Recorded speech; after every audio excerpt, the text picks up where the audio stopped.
नमस्कार दोस्तों, उजाला online education में आपका हार्दिक स्वागत है। और आज के सेशन में हम बात करेंगे सीईटी मोटिवेशन के बारे में, सीईटी एग्ज़ाम्स के बारे में, सीईटी सिलेबस के बारे में, नोटिफिकेशन के बारे में, कैसे क्या तैयारी करें, कहाँ से क्या पढ़े, किससे कितने पर्सन आएंगे, सभी के बारे में, तमाम जानकारी के बारे में आज हम चर्चा करेंगे। ठीक है, तो आइए सेशन का शुरुआत करते हैं। उससे पहले सभी स्टूडेंट्स को रक्षाबंधन की हार्दिक शुभकामनाएँ। और आज के दिन हमारी क्लास हुई नहीं थी क्योंकि रक्षाबंधन था, इसलिए हमारी क्लास आज होगी नहीं। और कल संडे था, इसलिए संडे को हमारी एक मैराथन हुई थी। और कल से हमारी जो क्लासेस जो है वो कंटिन्यू होती रहेगी भाई। 8 बजे से हमारी साइंस की क्लास होगी और 10 बजे से हमारी जीके की क्लास होगी, कल से कंटिन्यू होगी। ठीक है, आज के सेशन में शुरुआत करते हैं। जैसे पहले हम बात कर रहे हैं कि ग्रेजुएशन लेवल का जो स्नातक स्तर का जो नोटिफिकेशन है वो आ चुका था 6 अगस्त को, उसका फार्म चल रहे हैं। अभी तक जिसने फार्म नहीं भरे हैं तो वो टाइम से जल्दी से समय पे फार्म भर दे। और इनके बारे में जैसे हम बात कर रहे हैं कि भाई इनके अंदर कौन कौन सी भर्ती थी, तो हमने पहले भी बात कर ली थी। प्लाटून कमांडर, पटवारी, कनिष्ठ लेखाकार, ये तो अभी हो गई है, तो इसकी संभावना वापस होने की कम लग रही है। पटवारी श्योर है, आपको पता है मार्च में एग्ज़ाम है, इनके एग्ज़ाम हो रहे हैं, इनकी वापस आएगी, ये हो रही है, वीडियो भी होगी। और फिर ये एक नई पद जोड़े हैं, 2 नए जोड़े हैं, तो इनकी भी होगी। ठीक है, चलो ये तो बात होती रहेगी। और वैकेंसी है वो तो सरकार पर निर्भर करेगी, आती रहेगी। अब जैसे स्नातक स्तर का जो पेपर हुए थे पिछली बार 4 शिफ्ट में पेपर हुए थे भाई। 2 शिफ्ट 7 जनवरी का था और 2 शिफ्ट 8 जनवरी का था। प्रथम, द्वितीय, तृतीय, 4 चरणों में पेपर हुआ था। स्नातक स्तर की हम बात कर रहे हैं भाई सबसे पहले। ठीक है, तो अब आप सभी को पता है कि फॉर्म चल रहे हैं और एग्ज़ाम कब होंगे आप सभी को पता है भाई। 20-25 सितंबर को एग्ज़ाम होंगे। और एग्ज़ाम के अंदर हमारे पास में दिन बचे हैं सिर्फ 35 दिन। कितने दिन बचे हैं भाई? 35 दिन हमारे पास में बचे हैं। ठीक है, 20 आज हो गई और आप मान के चलो कि 20 से 20 जो भी तारीख होगी, 20 से 20 कितनी हो जाएगी? 1 मंथ। और उसके बाद में 5 दिन और है, 35 दिन आपके पास में समय है। चलो, तो अब जैसे पहले चरण के अंदर भारतीय इतिहास की अगर बात करें तो 1 पर्सन आया, दूसरे में 7 पर्सन आया, तीसरे में 4 आया और चौथे में 4 पर्सन आया। अगर हम माने तो एवरेज 5 के आसपास में पर्सन आ रहे हैं इनके। ठीक है, 4 या 5, 4 मान लो, 5 मान लो। चलो, अब राजस्थान के इतिहास की अगर बात करें तो एक में 11, 12, 14 और 10, मानना कि एवरेज 10 से 12% है वो राजस्थान के आ रहे हैं। अगर कला संस्कृति की बात करें अगर राजस्थान की, तो 24% आए थे फर्स्ट शिफ्ट में, उसके बाद में 15, 16, 20, तो 15 से 20 के आसपास में पर्सन आ रहे हैं। भारत का भूगोल की बात करें तो लगभग 10% आ रहे हैं। राजस्थान का भूगोल की बात करें तो लगभग 20% आ रहे हैं भाई। राजस्थान का भूगोल के 20 आ रहे हैं, भारत के भूगोल के 10 आ रहे हैं। तो आप ये देखो कि ज्योग्राफी के आपके 30% आ रहे हैं भाई। भारत हो या इंडिया को, ज्योग्राफी के 30 आ रहे हैं। राजस्थान की इतिहास के भी पर्सन आ रहे हैं, वो भी लगभग देख लो आप 30 के पर्सन आ रहे हैं। ठीक है, इतिहास और कल्चर के 30 आ रहे हैं, भारत और राजस्थान की ज्योग्राफी के भी 30 आ रहे हैं भाई। ठीक है, अब जैसे राजनीति की बात करें तो राजस्थान के साथ में भारतीय राजनीति कुछ है, तो उसके अंदर 10 से 12% आ रहे हैं भाई। भारत और राजस्थान की अर्थव्यवस्था को मिलाकर के 10 से 15% आ रहे हैं भाई, 12 से 15% आ रहे हैं। ठीक है, 10 से 12 और 12 से 15% आ रहे हैं इकोनॉमिक्स के भाई। साइंस के आ रहे हैं भाई 8 से 10%, 8, 9, 10, 8, 9, 10% आ रहे हैं साइंस के भाई। तो 8 से 10% हमारे साइंस के हो गई। चलो, मैथ्स की बात करें सब में फिक्स है 15%, हिंदी की बात करें फिक्स है 10%, ग्रामर की बात करें इंग्लिश में 10, हिंदी में 10, मैथ्स और रीजनिंग में 10, कंप्यूटर की बात करें तो वही 5% फिक्स मान लो। और करंट की अगर हम बात करें तो वही 10 से एक बार 15 आए थे, बाकी 10% करंट के फिक्स मान लो। तो भाई 10% करंट के हो गई, 5 अपने कंप्यूटर के हो गई। ठीक है, और 10 हिंदी, 10 अंग्रेजी और फिर गणित के हो गए। चलो, तो हमारे 10 हो गए साइंस के और 10 हो गए करंट के, 20। और राजस्थान की अगर टोटल राजस्थान की बात करें तो राजस्थान के सारे प्रश्न को मिला करके राजस्थान के आ रहे हैं प्रश्न, इकोनॉमिक्स वगैरह के सारे करंट को भी मिला करके राजस्थान के प्रश्न आ रहे हैं 60 से 65%। ठीक है, तो जैसे मैं यहाँ लिख दूँ, अगर राजस्थान जीके की बात करें जिसके अंदर कंप्लीट राजस्थान होगा, जिसके अंदर इकोनॉमिक्स, करंट वगैरह सारी राजस्थान की शामिल करें, तो वो आएगा 60 से 65 क्वेश्चंस। ठीक है, और उसके बाद में हम बात करें करंट अफेयर्स की, तो करंट अफेयर्स के हमारे आएंगे 10%। और हम बात करें साइंस की, तो साइंस के भी हमारे आएंगे 10% भाई।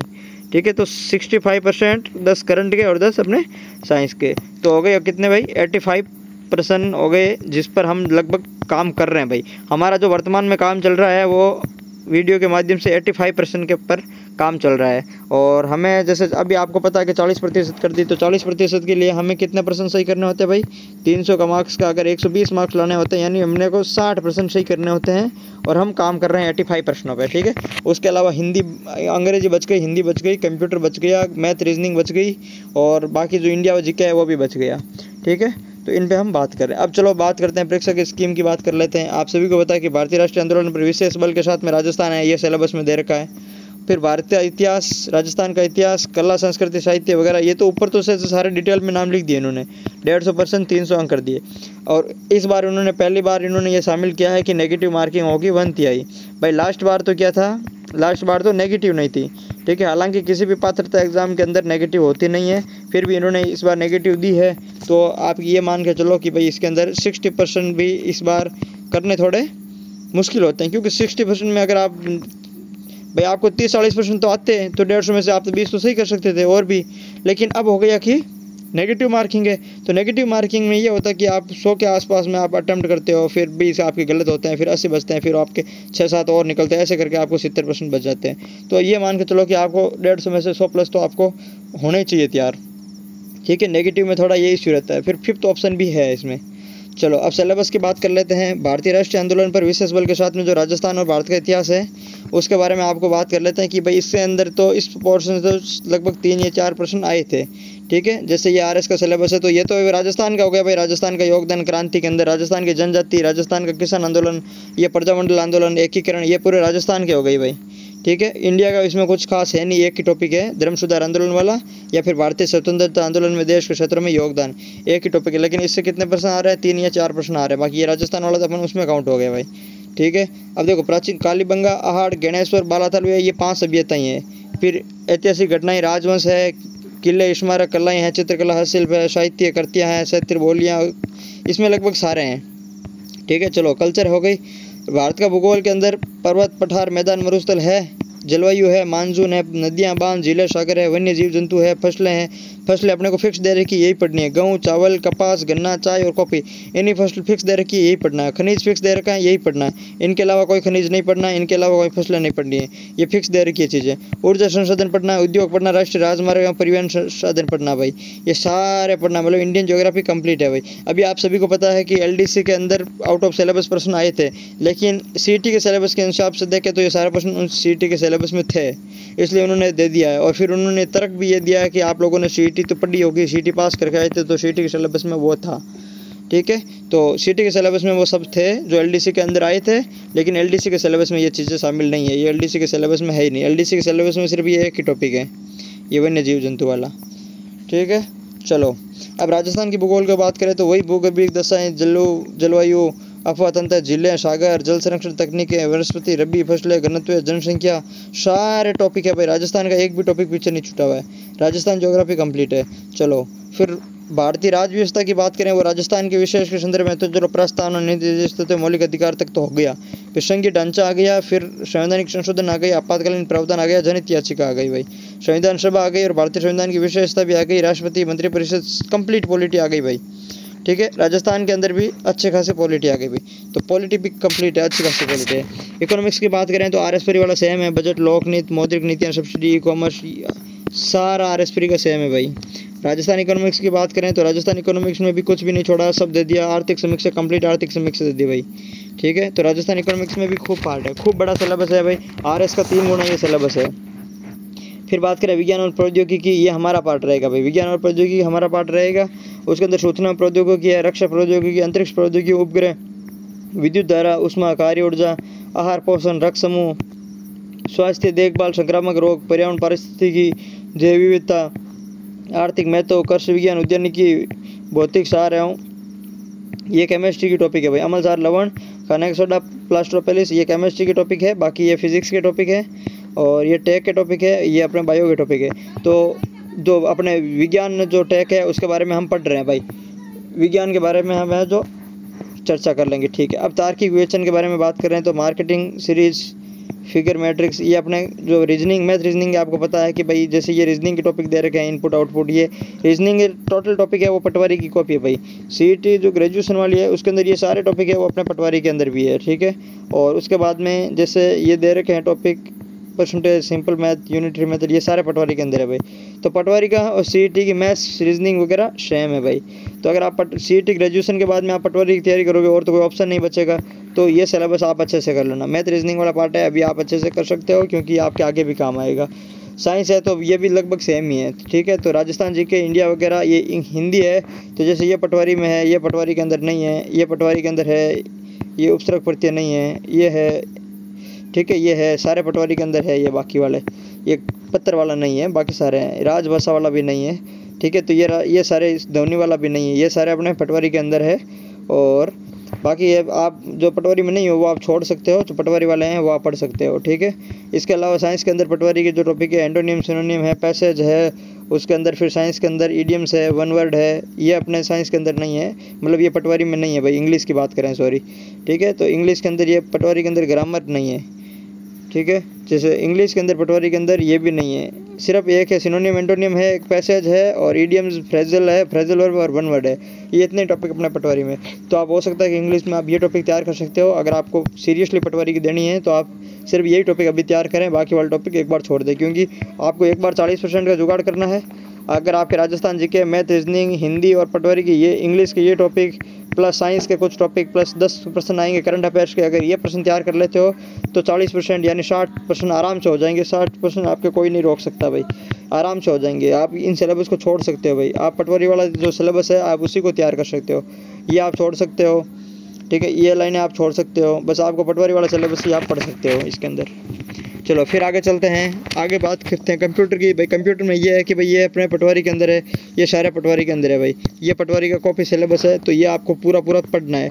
यहाँ पर अपने 5 से 6 प्रश्न आए थे, सीईटी ग्रेजुएशन लेवल के अंदर कंप्यूटर के 5 से 6 प्रश्न आए थे, लेकिन पटवारी के अंदर इसी सिलेबस से कितने प्रश्न आएंगे भाई, 15 क्वेश्चन आएंगे। तो ये आपके लिए मोस्ट इंपॉर्टेंट हो जाएगा पटवारी के लिए। तो जो आप सीईटी अगर ग्रेजुएशन की कर रहे हो, पटवारी दोगे तो आपको कंप्यूटर सीरियसली पढ़ना चाहिए। 5 आएंगे लेकिन वहाँ पर 15 सही होंगे, तो ये अपने फ़ायदेमंद रहेगा। करंट अफेयर्स की फिक्स प्रश्न है भाई, 10 प्रश्न आते हैं करंट अफेयर्स के, तो आपको करंट अफेयर्स के जैसे आपको फिक्स पढ़ने हैं भाई। करंट अफेयर्स राजस्थान, भारत, अंतर्राष्ट्रीय सारी है, तो आपको ये अच्छे से पढ़नी है भाई। आगे भी 10 आएंगे पटवारी के अंदर भी, और यहाँ पे भी 10 प्रश्न आएंगे भाई। तो आपके लिए करंट अफेयर्स महत्वपूर्ण रहेगी, कंप्यूटर आपके लिए महत्वपूर्ण रहेगी। जो आगे पटवारी में भी आएगा वही सिलेबस आपको यहाँ पढ़ना है। मेन बात यह है कि उसके अलावा अपनी नेगेटिव मार्किंग है, 5th ऑप्शन आपने भर दिया है, ई ऑप्शन अब आपको देगा, कोई विकल्प नहीं है, तो ये भी एक थोड़ा प्रेस करने वाले काम होता है। 10% प्रश्नों के अगर आपने उत्तर नहीं दिए तो आप डिस्क्वालीफाई हो जाओगे। 150 में से अगर आपने कितने 15 प्रश्नों का अगर ई ऑप्शन नहीं भरा या फिर कोई भी गोला नहीं भरा तो आप क्या हो जाओगे, सीधा डिस्क्वालीफाई हो जाओगे, आपकी उम्र तक चेक नहीं होगी, ठीक है। तो ये भी इस बात का भी ध्यान रखना। और 15 से कम तक अगर आप गलत करते हो तो आपका वो गलत नेगेटिव माना जाएगा, छोड़ते हो तो 1/3 अंक काटा जाएगा, तो ये भी नुकसानदायक होगा, इसलिए यहाँ पे भी आपको ध्यान रखने की आवश्यकता पड़ेगी। अब बात करते हैं जो समान पात्रता परीक्षा अपने 10+2 की, 10+2 लेवल की अगर हम बात करें तो दोस्तों 10+2 लेवल का जो नोटिफिकेशन है, 10+2 लेवल का नोटिफिकेशन है वो जस्ट इसी वीक आने की संभावना है भाई। नोटिफिकेशन है वो इसी वीक आने की संभावना है। यह जैसे मैं फोटो दे रहा हूँ ये तो पिछला नोटिफिकेशन है, लेकिन ये नोटिफिकेशन इस वीक आने की संभावना है। हम बात कर रहे हैं एग्जाम के अंदर, वनपाल होगा, छात्रावास अधीक्षक होगा, अपने एलडीसी अब हुआ था, ये एलडीसी होगा, ठीक है। उसके अंदर फिर कांस्टेबल भी इसी के अंदर होगा। तो ये सारे तमाम एग्जाम है वो अपने 10+2 लेवल के अंदर शामिल होंगे, ठीक है। चलो इसकी जो विज्ञप्ति आएगी फिर हम बात करेंगे इसके बारे में। अब सिलेबस के बारे में बात कर लेते हैं। राजस्थान का इतिहास, कला, संस्कृति, वही सिलेबस है अपने, इसके अंदर भी वही 150 प्रश्न, वही 300 नंबर, वही नेगेटिव मार्किंग। इसके अंदर तो पिछला है तो ये इसमें शामिल नहीं थी, लेकिन अब 1/3 नेगेटिव मार्किंग होगी भाई, ठीक है। ये ओल्ड सिलेबस है। चलो इस पेपर का स्तर सीनियर सेकेंडरी स्तर का होगा, ये तो चलता रहेगा।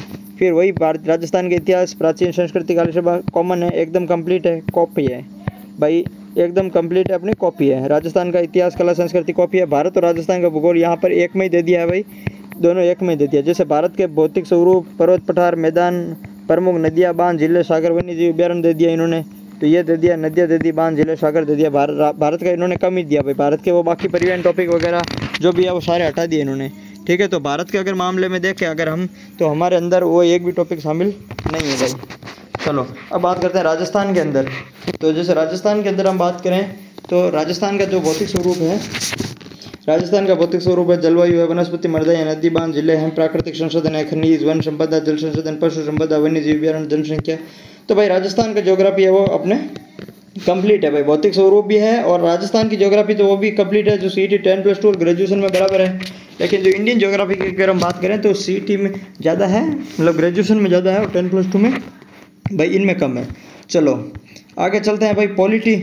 पॉलिटी के अंदर वही टॉपिक है भाई, पॉलिटी के अंदर तो इसके अंदर कम है 10+2 में, लेकिन फिर भी है। इकोनॉमिक्स है वो राजस्थान के लिमिटेड टॉपिक है, ज़्यादा इसमें है नहीं। इकोनॉमिक्स भी अच्छी खासी है, इकोनॉमिक्स भी इसमें अच्छी खासी है, लगभग वही आर्थिक समीक्षा पूरी दे रखी है। ऊर्जा भी यहाँ दे दिया उन्होंने, ज्योग्राफी का टॉपिक है, औद्योगिक प्रदेश भी यहाँ दे दिया, तो मतलब ये भी अच्छी खासी दे रही है। सबसे ज़्यादा बड़ा पार्ट है वो 10+2 के अंदर कौन सा है भाई, साइंस का है। 10+2 के अंदर साइंस का बड़ा पार्ट है, और साइंस के हमारे प्रश्न आएंगे भाई 20, ठीक है, साइंस के प्रश्न आएंगे भाई 20 क्वेश्चन आएंगे 10+2 के अंदर साइंस के। ग्रेजुएशन के अंदर हमारे साइंस के प्रश्न थे भाई 10, ग्रेजुएशन के अंदर साइंस के प्रश्न थे 10, और 10+2 के अंदर साइंस के प्रश्न आएंगे भाई 20।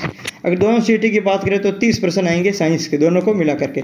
अब जैसे कौन कौन से अपने टॉपिक है उस टॉपिकों की हम बात कर लेते हैं। जैसे टॉपिकों की अगर बात करें तो भौतिक और रासायनिक परिवर्तन, ऑक्सीकरण, अपचयन, उत्प्रेरक। पहला केमिस्ट्री का टॉपिक धातु एतद्धित प्रमुख यौगिक, केमिस्ट्री का टॉपिक कार्बन के वाले जो केमिस्ट्री का टॉपिक अपरूप, कलर, फ्लोरोकार्बन, CNG, बहुलक, साबुन, अपमार्जक, ये अपना केमिस्ट्री का टॉपिक। तो ये अपने 3 टॉपिक हो गए केमिस्ट्री के भाई, ठीक है, यहाँ तक अपनी हो गई केमिस्ट्री। अब आई फिजिक्स, प्रकाश का परावर्तन, इसके नियम, प्रकाश का वर्ण विक्षेपण, लेंस के प्रकार, दृष्टि दोष निवारण, ये सब आ गई। अंतरिक्ष सूचना, ये आ गई फिजिक्स। फिर आ गई है टेक, अंतरिक्ष वाला के अंदर। फिर आ गई है अनुवांशिक शब्दावली, मेंडल के गुणसूत्र संरचना, न्यूक्लिक अम्ल, ये आ गया अपना बायो, अनुवांशिक वाला बायो। फिर आ गई है एनवायरमेंट, पारिस्थितिकी, पर्यावरण और पारिस्थितिकी वाला जो चैप्टर है, जैव प्रौद्योगिकी भी इसी के अंदर शामिल हो गए भाई। जंतु और आर्थिक महत्व आ गया। फिर बायोलॉजी के रक्त समूह, रक्तदान, आरएच कारक और आगे। मतलब अपने जो साइंस है वो अच्छी खासी साइंस है भाई, साइंस है वो अच्छी खासी साइंस है, और साइंस है वो अपनी इंपॉर्टेंट है, क्योंकि साइंस से आएंगे कितने भाई, 20 क्वेश्चन आएंगे। आप इसको चाहकर भी स्किप नहीं कर सकते भाई, 20 क्वेश्चन इज बड़ी क्वांटिटी। और इसी 20 क्वेश्चन में से LDC के अंदर आए थे कितने भाई, 50% साइंस के LDC आ रहे हैं। तो जो 10+2 बैच जो CET है उसके अंदर जो आगे वो मेंस एग्जाम होगा, कोई भी मेन एग्जाम होगा, उसके अंदर साइंस का योगदान अच्छा खासा रहता है भाई, साइंस का योगदान उसके अंदर अच्छा खासा रहता है। तो जो 10+2 वाले CET 10+2 वाले लोग हैं उनको मैं सीरियसली कह देता हूँ कि साइंस के 20% है, आप उसको रिस्क न ले, अच्छे से तैयार करें, क्योंकि ये आगे तक काम आएगी भाई साइंस। जो CET ग्रेजुएशन वाले हैं, CET ग्रेजुएशन वाले उनके 8 से 10% आते हैं, लेकिन आगे फिर अगर आप पटवारी की तैयारी करोगे तो पटवारी के अंदर भी 8 से 10% ही साइंस के आएंगे भाई। तो आपको भी ये, आपके लिए भी ये जरूरी रहेगा भाई, ठीक है, क्योंकि आप छोड़ किसी को भी नहीं सकते हो। फिर बात करते हैं रीजनिंग की। रीजनिंग तो आप वही है इसमें जो LDC के अंदर आई थी भाई, रीजनिंग तो लगभग सेम ही रहती है। मैथ रीजनिंग तो चलो मैथ की बात कर रहे हैं, ये मैथ है भाई। रीजनिंग के तो 1-2 टॉपिक की है, ये इतना ही लिखा है उन्होंने, तर्क शक्ति एवं विश्लेषण योग्यता लिखा भाई रीजनिंग का, बाकी उन्होंने मैथ कंप्लीट दे रखी है भाई। तो ये मैथ तो सेम टॉपिक है LDC वाले, ठीक है। चलो हिंदी में संधि दे रखा है इन्होंने, समास दे रखा है, उपसर्ग, प्रत्यय, प्रवाचक, विलोम, अनाकार शब्द, ये एज इट इज़ भाई सब। जैसे इस टॉपिक को छोड़ देते हैं तो LDC वाला इसमें शामिल है, और RS मेंस का जो हिंदी का टॉपिक है वही एकदम कॉमन है भाई, ठीक है। तो हिंदी का भी अच्छा खासा टॉपिक है। इंग्लिश के अंदर बात करें तो सारी ग्रामर दे रखी है, और ये अपने पटवारी वाला दे रखा है इसके अंदर, लेकिन इंग्लिश भी अच्छी खासी इंग्लिश है भाई, ठीक है। तो अब देखो जैसे ये synonym, antonym, one word, comprehension, paras, keywords, computer भी दे रखा है इन्होंने, कंप्यूटर भी कंप्लीट दे रखा है, MS ऑफिस दे रखा है, organisation, file, input devices, characteristics दे रखा है, कंप्यूटर भी अच्छा खासा दे रखा है। फिर बात करते हैं समसामयिक घटनाओं की बात करते हैं तो करंट भी इन्होंने कंप्लीट दे रखा है। करंट के तो वही 10 से 12 प्रश्न आ रहे हैं, कंप्यूटर के वही 5 प्रश्न आ रहे हैं भाई। राजस्थान जीके के इस बार इनके कम प्रश्न है भाई, राजस्थान जीके के प्रश्न आ रहे हैं 40 से 45 प्रश्न आ रहे हैं भाई। 10+2 के अंदर राजस्थान के 40 से 45 प्रश्न आ रहे हैं, और ग्रेजुएशन में राजस्थान जीके के 60 से 65 प्रश्न आ रहे हैं भाई। ग्रेजुएशन के अंदर साइंस के 10 आ रहे हैं, 10+2 के अंदर साइंस के 20 आ रहे हैं भाई। ये अपना रेस ही रहता है प्रश्नों का, बाकी लगभग प्रश्न है वो सबके समान आते हैं। चलो दोनों के सिलेबस हो गए, दोनों के नोटिफिकेशन के बारे में बात हो गई। देखो दोस्तों अब बात करते हैं बुक्स की। क्या बात करते हैं, बुक्स की बात करते हैं। बुक्स क्या पढ़नी है, तो आप सभी को पता है कि सबके पास में जो पहले से उपलब्ध है, जो लोग पढ़ रहे हो, अब नई बुक ला करके पढ़ने का मतलब औचित्य नहीं है। 2 महीने के अंदर आप कुछ भी नहीं ला करके नहीं पढ़ सकते हो। तो आप जो पहले से पढ़ते आए हो या फिर जो अभी पढ़ रहे हो, आपको वही पढ़ना है वापस पुनः, ठीक है। आप उन्हीं का बार बार रिवीजन करते रहो। कुछ चीज़ें हैं जैसे करंट अफेयर्स है, तो करंट अफेयर्स अभी आप तक आपने तैयार नहीं किए, तो आप मानो कि दोनों CET के अंदर 10-10 प्रश्न उनके आने वाले हैं, तो वो आपको तैयार करनी पड़ेगी करंट अफेयर्स की, ठीक है। तो उसके लिए आपको करंट अफेयर्स जो हमारे जो चैनल पर चल रहा है, हमारा चैनल उजाला ऑनलाइन एजुकेशन पर चल रहा है भाई, क्रोनोलॉजी सीरीज चल रही है हमारी। कौन सी सीरीज चल रही है भाई, क्रोनोलॉजी सीरीज चल रही है। आपको क्रोनोलॉजी पढ़नी पड़ेगी भाई, ठीक है। 10 प्रश्न आएंगे, इसके आगे जब पटवारी में आएगा तो उसमें भी आपको क्रोनोलॉजी पढ़नी पड़ेगी। तो आप ये मान लो, एक तो आपको क्रोनोलॉजी है वो पढ़नी ही पड़ेगी, ठीक है। क्रोनोलॉजी के अलावा अगर आप नहीं पढ़ते हो तो फिर जो आप मूमल वगैरह लाते हो उसमें से कुछ परसेंट बाहर चले जाता है, क्रोनोलॉजी से कुछ भी बाहर नहीं जाते हैं। तो 10% दोनों सीईटी के अंदर 10-20% करंट के आएंगे, उसको आपको सीरियस लेना पड़ेगा भाई। ठीक है, अब उसके बाद में हम बात करते हैं टाइम की। अगर हम बात करें तो हमारे पास में टाइम कितना बचा भाई? टाइम बचा है ग्रेजुएशन के लिए 35 दिन और 10+2 के लिए भाई बचा है 65 दिन। ठीक है, आपको 35 दिन के अंदर 40% की लाना है, अर्थात 35 दिन के अंदर आपको अब कितना तैयार करना है भाई? 60% है वो आपको लाना है, और इनको 65 दिन के अंदर भाई 60% तैयार करने हैं। ठीक है, अब चलो तो इंपॉर्टेंस ऑफ सीईटी की क्या है? तो सीईटी की इंपॉर्टेंस उन सबको पता चल गई जिन्होंने लास्ट बार एग्जाम सीईटी का नहीं दिया था, क्योंकि जिन्होंने लास्ट बार सीईटी को सीरियस नहीं लिया था, या तो दिया था या फिर सीरियसली नहीं दिया था, इस बार उनके एलडीसी, हॉस्टल वार्डन कितनी सारी भर्तियाँ हुई, एक में भी फार्म नहीं भर पाए हो। तो सीईटी तो मतलब मोस्ट इंपॉर्टेंट है। अब तो मतलब रहो ये हो गया कि नौकरी का मतलब है सरकारी नौकरी का मतलब है आपको सीईटी देना ही पड़ेगा। सीईटी के अंदर तो अब सारी भर्तियाँ सीईटी के अंदर ही है, सीईटी के बाहर कुछ भी नहीं है भाई। पटवारी है तो सीईटी में आएगी, वीडियो है तो सीईटी में आएगी, इसलिए आपको पटवारी, वीडियो, एलडीसी कुछ भी बनना है, हॉस्टल वार्डन वगैरह सभी आपको सीईटी में देना होगा। एक टीचर के एग्ज़ाम को छोड़ करके सीईटी सबके लिए इंपॉर्टेंट है भाई। सीईटी की वैलिडिटी क्या है? वैलिडिटी वही होगी भाई, सीईटी का रिजल्ट आने से अगले 1 साल तक वैलिडिटी होती है। पिछला जो सीईटी हुआ था वो अब एक्सपायर हो गया है, अब उसका कोई वैल्यू नहीं रही है भाई, पूरा पिछला सीईटी कोई वैल्यू नहीं रही है, इसलिए अब सभी को भाई नया सीईटी देना है भाई। जो ये सोच रहे हो कि मेरे पिछले सीईटी में अच्छे नंबर थे इस बार मैं नहीं दूंगा, तो वो गलत है भाई। इस बार वापस सभी को सीईटी देना पड़ेगा, पिछले की जो है वो वैलिडिटी खत्म हो चुकी है। अब आपको पता है कि नेगेटिव मार्किंग 1/3 कर दी है भाई, तो इसके लिए भी ये हमारा एक बड़ी चुनौती वाला पार्ट होगा, क्योंकि नेगेटिव के अंदर 60% नेगेटिव के अंदर भाई 60% करने भी हालांकि ईजी होता है, इतना हार्ड तो नहीं है, लेकिन फिर भी बड़ी बात होती है। चलो, और उसके साथ में 5th ऑप्शन भी हमारे अंदर शामिल है भाई। 5th ऑप्शन की बात भी हमारे हो गई है। अब तैयारी कैसे करें भाई? मेन मुद्दा है कि तैयारी करें कैसे भाई। 35 दिन बचे हैं, और एक में 35 दिन बचे हैं, एक में 65 दिन बचे हैं, फिर कैसे तैयारी करें? तो मैंने आपको बताया है कि आपको टारगेट करना है। क्या आपको टारगेट सेट करना है? टारगेट कौन सा करना है भाई? सिलेबस देखना है। ठीक है, टारगेट सेट करना है, सिलेबस देखना भाई, फिर वेटेज देखना है भाई, किस टॉपिक का, किस सब्जेक्ट का कितने प्रश्न आ रहे हैं भाई, वो वेटेज देखना है आपको। टारगेट सेट करके वेटेज देखना है। वेटेज देख करके आपको फिर कोशिश करनी है कि नेक्स्ट टाइम मैं कौन सा एग्जाम दूंगा और इसमें कौन सा टॉपिक में पढ़ूँ तो उसमें भी फायदेमंद रहेगा, उसके बारे में बात करनी है। जैसे सीईटी वर्सेस पटवारी की अगर बात करें तो सीईटी के अंदर वही टॉपिक ज़्यादा पढ़े जो पटवारी के अंदर हो, ताकि बाद के अंदर सिर्फ रिविजन करना रहे। ठीक है, तो एक तो टारगेट करो, फिर सिलेबस के अंदर जो प्रत्येक बिंदु है जिसका जितना वेटेज है उन टॉपिकों को ज़्यादा पढ़ो। जैसे 10 नंबर करंट अफेयर्स के तैयार कर लो, 10 साइंस के तैयार कर लो, सीईटी 10+2 में, मतलब ग्रेजुएशन के अंदर 10+2 के अंदर 20 वहाँ यहाँ आ जाएंगे। फिर यहाँ 60 से 65 राजस्थान जीके के आते हैं, तो वहाँ 40 से 45 राजस्थान जीके के आएंगे। तो ये प्रश्न ऐसे हैं जो आपको तैयार करने हैं। 15 प्रश्न आपके मैथ रीजनिंग के आ रहे हैं, वो आपको तैयार करने हैं। ठीक है, हिंदी इंग्लिश के हैं हो रहे हैं, तो हिंदी इंग्लिश में भी आपको प्रॉफिट है, तो वो भी आपको तैयार करना है। ऐसे करके आपका जुगाड़ हो जाएगा भाई। तो मतलब आपको कुछ, जैसे इंग्लिश आप छोड़ रहे हो तो आपको हिंदी की तैयार करना है भाई। हिंदी आपको पढ़नी है, हिंदी ईजी आती है तो आप आराम से हिंदी में स्कोर कर सकते हो।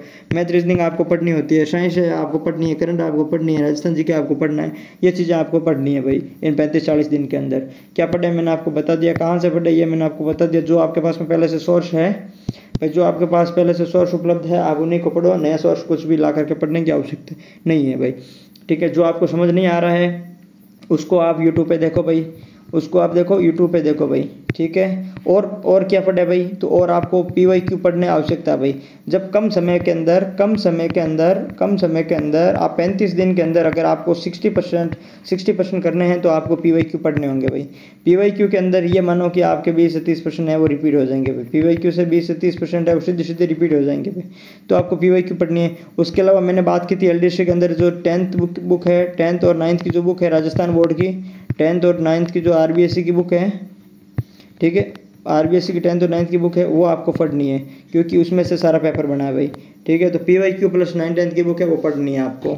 अब करंट अफेयर्स की बात करें भाई, करंट अफेयर्स देखो, करंट अफेयर्स एक तो हमारे चैनल पर चल रही है भाई क्रोनोलॉजी, प्लस मैं मंथली जो करंट अफेयर्स करवा रहा हूँ, प्लस मैं जो है MCQs करवा रहा हूँ। ठीक है, तो मुझे लग रहा है कि करंट अफेयर्स आप उजाला क्लासेस पे पढ़ लीजिए। मेरे साथ में करंट अफेयर्स के आपके 10 प्रश्न हैं, मैं आपको तैयार करवाने की पूरी कोशिश करूंगा।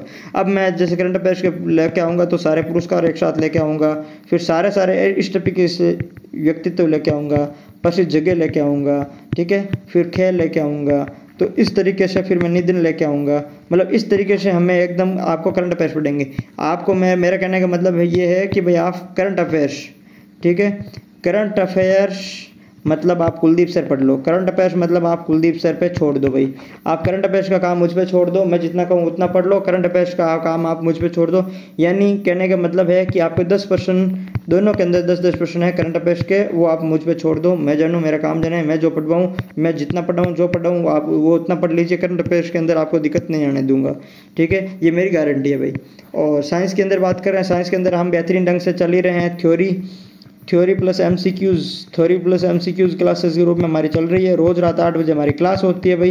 रोज़ रात 8 बजे हमारी साइंस की क्लास होती है भाई, ठीक है। तो आप रोज़ाना देखें, रोज़ क्लास में आए और फिर उसका नोट्स बनाए भाई। रोज़ क्लास में आए और क्या करें भाई, नोट्स बनाए भाई। रोज़ क्लास में आए और नोट्स बनाए और साइंस के बार बार क्या करें भाई, रिवीजन करें भाई। क्या करें, रिवीजन करें। जैसे ही आप नोट्स बनाओगे, क्लास में आओगे, थ्योरी पढ़ोगे, एमसीक्यू पढ़ोगे, रिवीजन करोगे, तो साइंस के मैं आपको ले रहा हूँ कि 10+2 के अंदर, ग्रेजुएशन के अंदर तो 8 से 10% आएंगे, लेकिन 10+2 के अंदर 20% एग्जिट 20% आए भाई। पिछली बार 6 शिफ्ट में पेपर हुआ था 10+2 का, सभी शिफ्ट में 20% आए थे साइंस के और अच्छे परसेंट थे भाई। तो आपको साइंस की भी मैं कोशिश करूंगा कि भाई 10+2 के अंदर 20 में से 18+% हमारे नोट्स में से आए। इसलिए 18+ जो % है मैं तैयार करवाने की कोशिश करूंगा भाई। तो 20% ये और 10% करंट अफेयर्स के मैं आपको तैयार करवाने की कोशिश करूंगा। अब बात रही राजस्थान जीके की। जैसे दोस्तों बात करें राजस्थान जीके की, राजस्थान जीके के अंदर अगर ग्रेजुएशन लेवल की बात करें तो आ रहा है भाई % 60 से 65 आ रहे हैं। खूब अच्छा लेवल है, मतलब खूब अच्छा वेटेज है। और जब 10+2 लेवल की अगर बात करें तो राजस्थान जीके के उसके अंदर % है भाई 43 से 45% आते हैं 10+2 लेवल के अंदर, ठीक है। तो राजस्थान जीके का वेटेज जब अपने सीईटी ग्रेजुएशन लेवल में काफ़ी अच्छा है। और राजस्थान जीके के लिए हम डेली PYQ पढ़ रहे हैं, प्लस 10th और जो 9th की बुक है उसके जो PYQ प्रश्न है वो हम पढ़ रहे हैं डेली। RSMSSB और RPSC PYQ प्लस 9th-10th की बुक के PYQ हम पढ़ रहे हैं भाई, ठीक है। तो ये राजस्थान जीके है, उसकी भी मैं कोशिश करूंगा कि 60-65% है तो मैं यहाँ तैयारी करवाने की कोशिश करूंगा भाई। बाकी उजाला क्लासेज आपको क्या देगी, कुलदीप सर आपको क्या हेल्प करेंगे, वो सब मैंने आपको बता दिए भाई, ठीक है। और इसके अलावा कुलदीप सर आपकी क्या हेल्प करेंगे, तो भाई कुलदीप सर मोटिवेशन या फिर गाइडेंस देने में भी आपकी हेल्प करेंगे। 1-to-1 इंटरेक्शन करेंगे भाई, हम बहुत जल्दी हम 1-to-1 इंटरेक्शन करेंगे। जैसे हमारा आज का सेशन था, आज का सेशन हमारा विदाउट फेस था भाई। आज का सेशन हमारा कैसा था भाई, विदाउट फेस था, ठीक है। अब जब हम नेक्स्ट सेशन लेके आएंगे तो 1-to-1 इंटरेक्शन करेंगे, गाइडेशन करेंगे। तो हमारा जो नेक्स्ट सेशन होगा, नेक्स्ट सेशन में आऊँगा, नेक्स्ट सेशन के अंदर लाइव भाई। नेक्स्ट सेशन के अंदर मैं क्या आऊँगा भाई, लाइव आऊँगा। और लाइव आपके सबके अंदर जो तैयारी से रिलेटेड या गाइडेंस से जो रिलेटेड पर्सन है वो अपन नेक्स्ट क्लास के अंदर जब भी मैं लाइव आऊँगा तो आपके प्रश्न और मेरे जवाब भाई, आपके प्रश्न और मेरे जवाब होंगे भाई, ठीक है। तो आप जब भी नेक्स्ट लाइव लेके आऊँ, मैं एक सेशन लाइव लेके आऊँगा, आप कमेंट के अंदर अपने प्रश्न दीजिए और मैं आपको उसका लाइव सॉल्यूशन बताऊँगा भाई। देखिए जो तैयारी कैसे करनी है, क्या करना है, कैसे नहीं करना है, इस तरीके का मोटिवेशन वीडियो हर कोई बना के अपलोड करता है, लेकिन लाइव कोई भी अभी तक मैंने देखा नहीं कि भाई लाइव कोई भी आए और आप तुरंत प्रश्न पूछो और वो तुरंत जवाब दे कि भाई सर मेरे ऐसा हो गया था, मैं इतने सालों से तैयारी कर रहा हूँ, मैंने ये पढ़ लिया, अब इतना सिलेबस पढ़ लिया, अब क्या पढ़ना है सर, मैंने अब तक ये किताबें पढ़ी, अब आगे ये किताबें पढ़नी है कि नहीं पढ़नी है। मतलब तमाम तरह के प्रश्न सर कि सर मेरा ये एग्ज़ाम हो गया, मेरा सिलेक्शन नहीं हो रहा है, मेरी ये गलतियाँ हो रही, तमाम तरह की गलतियाँ हैं, आप मेरे को बताओगे, ठीक है। मैं आपके माध्यम से दूसरे लोगों तक वो गलतियाँ पहुँचाऊँगा कि भाई ये गलतियाँ जो आप लोगों ने की है वो आप लोग नहीं करोगे। और मैं तमाम उन भर्तियों, मतलब उन जो आपके प्रश्नों का उनका जवाब देने का, लाइव जवाब देने का प्रयास करूँगा कि मैं आप सबको संतुष्ट कर सकूँ, ठीक है। तो हमारा एक सेशन होगा इस पर कि भर्तियों के बारे में, तो जब वो जल्दी लाइव सेशन करेंगे, 1-to-1 इंटरेक्शन करेंगे, सभी प्रश्नों का, सभी लोगों का कमेंट्स का मैं जवाब दूंगा। तो उसके लिए भी आप तैयार रहिए। और मेरा ऐसा रहेगा कि मैं आपको सीईटी एग्ज़ाम तक, अब वर्तमान में सीईटी एग्ज़ाम तक, फिर आगे पटवार वीडियो लगातार जब तक आपको गवर्नमेंट जॉब आपको नहीं मिल जाती जब तक मैं आपके साथ में बना रहूँगा भाई। एनीवे सभी तरीके से बना रहूँगा भाई। मैं आपको कंटेंट में हेल्प करूँगा, MCQs में हेल्प करूँगा, PYQ में हेल्प करूँगा, मतलब वीडियो के माध्यम से हेल्प करूँगा, टेलीग्राम के माध्यम से हेल्प करूँगा, प्लस मैं पर्सनली आप सबकी जो गाइडेंस के रूप में हेल्प है वो आपकी हेल्प करूँगा, ठीक है। तो मैं अंत तक एग्ज़ाम क्रैक करने तक आपको टिप्स एंड देता रहूँगा और एकदम साथ में रहूँगा। टिप्स तो क्या है, मेरे जो पिछले 10-15 साल का जो अनुभव है तैयारी करने का, वो अनुभव मैं आपके पास में शेयर करूँगा। तो और इतने सारे एग्ज़ाम मेरे पास करने का जो अनुभव है, किन अनुभव के आधार पर इतने सारे एग्ज़ाम पास किए जा सकते हैं, वो मैं सभी आपके साथ में शेयर करने का भाई प्रयत्न करूँगा। और उसके साथ में हाउ टू अटेम्प्ट पेपर, उसके बारे में हम बात करेंगे। फिर टेस्ट पेपर का क्या रोल है, टेस्ट पेपर करने देना चाहिए नहीं देना चाहिए, मॉक टेस्ट लगाना चाहिए कि नहीं लगाना चाहिए, ठीक है, किस तरीके से पढ़ाई करनी चाहिए नहीं करनी चाहिए, इन तमाम प्रश्नों के जो जवाब है मैम आपको लाइव में देंगे भाई। जब आप लाइव में इस तरीके के प्रश्न पूछोगे, हाउ टू अटेम्प्ट पेपर है, ये एक अच्छा प्रश्न है और ये सभी को ध्यान रखने की आवश्यकता होती है। आधे से ज़्यादा लोग तो how to attempt paper attempt नहीं करना आने की वजह से बाहर हो जाते हैं भाई, कुछ ऐसी गलतियां करके बाहर हो जाते हैं। तो एक सेशन हम इस पर भी लेके आएंगे भाई, how to attempt paper. Exam hall के अंदर आप क्या सोचें, आपकी क्या साइकोलॉजी रहती है, किस तरीके से प्रश्न गलत होते हैं, किस तरीके से प्रश्न सही होते हैं, इन तमाम प्रश्नों पर हम चर्चा करेंगे नई सेशन पे, अगले सेशन पे और लाइव सेशन पे हम इनके बारे में बात करेंगे, ठीक है। तो जैसे जाने से पहले मैं आपको 4 लाइनें सुना देता हूँ, मोटिवेशन लाइनें हैं, ठीक है। तो जैसे सुन लो, अगर आप सफल होना चाहते हो तो आपको अपने काम में एकाग्रता लानी होगी, ठीक है। तो आपके साथ में कोई नहीं होगा, आपको स्वयं मोटिवेट रह करके आपको पढ़ना होगा, आपको एकाग्रता लानी होगी, ठीक है। और एक अच्छी सी लाइन है वो आप सुन लो कि भाई, नज़र को बदलो तो नज़ारे बदल जाते हैं, सोच को बदलो तो सितारे बदल जाते हैं भाई, कश्तियाँ बदलने की ज़रूरत नहीं, दिशाओं को बदलो तो किनारे खुद ब खुद बदल जाते हैं भाई। तो आप अपनी दिशाएं बदलें, आप अपनी दिशाएं बदलें, आप अपना जो लक्ष्य है, आप अपने जो लक्ष्य तय कर रखा है उस लक्ष्य के प्रति आप डेडिकेटेड रहें, लक्ष्य के प्रति आप डेडिकेटेड रहें, आप मेहनत करें, पूरी ईमानदारी से मेहनत करें भाई, उस पर काम करें लक्ष्य के पर। और सीटी को आप हल्के में नहीं लें, सीटी पर अच्छे तरीके से मेहनत करें। आप पशु परिचर की अगर आप तैयारी कर रहे हो तो पशु परिचर के लिए भी हम अलग से आप बनाएंगे, वीडियो बना देंगे, उस पर भी हम अलग से चर्चा कर लेंगे, कोई दिक्कत वाली बात नहीं है। लेकिन आप लगातार उस लक्ष्य के प्रति आप अग्रसर रहे और रात दिन मेहनत करते रहे। अपने स्टडी हॉर्स जिस प्रकार से अगर आपकी तैयारी है, अगर आपकी तैयारी कम है तो स्टडी हॉर्स है वो आप इंक्रीज कर दीजिए, 10 से 12 हॉर्स आप मिनिमम पढ़ते रहिए, ठीक है। तो ये है कि 10 से 12 घंटे आप डेली पढ़ोगे तो लक्ष्य से आपसे ज़्यादा दूर नहीं रहेगा, ठीक है। धन्यवाद सभी को, शुभ रात्रि। मिलते हैं कल शाम को 8 बजे वाली क्लास में, साइंस वाली क्लास में, फिर रात को 10 बजे हमारी जीके की क्लास होगी, करंट अफेयर्स हमारी क्लास चल रही है। तो इन तीनों का जो करवाने का है वो मैं कोशिश कर रहा हूँ कि भाई 60 से 65% राजस्थान जीके के, 10 से 20% साइंस के और 10% अपने करंट के, 80 से 90% कराने का मैं प्रयास फिलहाल कर रहा हूँ। और मैं कोशिश करूँगा कि इन्हीं प्रश्न जो जितने मैं करवाऊँ उन्हीं में से मैक्सिमम प्रश्न आए भाई। तो मैं भी पूरी मेहनत कर रहा हूँ आप लोगों के लिए और आप भी अपनी थोड़ी बहुत मेहनत कीजिए और मेहनत करते रहिए। उसके अलावा चैनल को अभी तक आपने सब्सक्राइब नहीं किया तो चैनल को सब्सक्राइब करें, वीडियो अगर आपको पसंद आए तो वीडियो को लाइक करें, कमेंट जरूर करें, दोस्तों के साथ में शेयर करें। हमारा टेलीग्राम चैनल है @उजाला क्लासेस के नाम से, @उजाला क्लासेस के नाम से हमारा टेलीग्राम चैनल है, वो आप ज्वाइन कर लीजिए। उस पर भी आपको सूचना मिलती रहेगी, उसके अंदर हमारी पर्सनल बातचीत भी हो सकेगी, तो आप वो ज्वाइन कर सकते हो, ठीक है दोस्तों। मिलते हैं नेक्स्ट वीडियो के साथ में, धन्यवाद, शुभ रात्रि सभी को।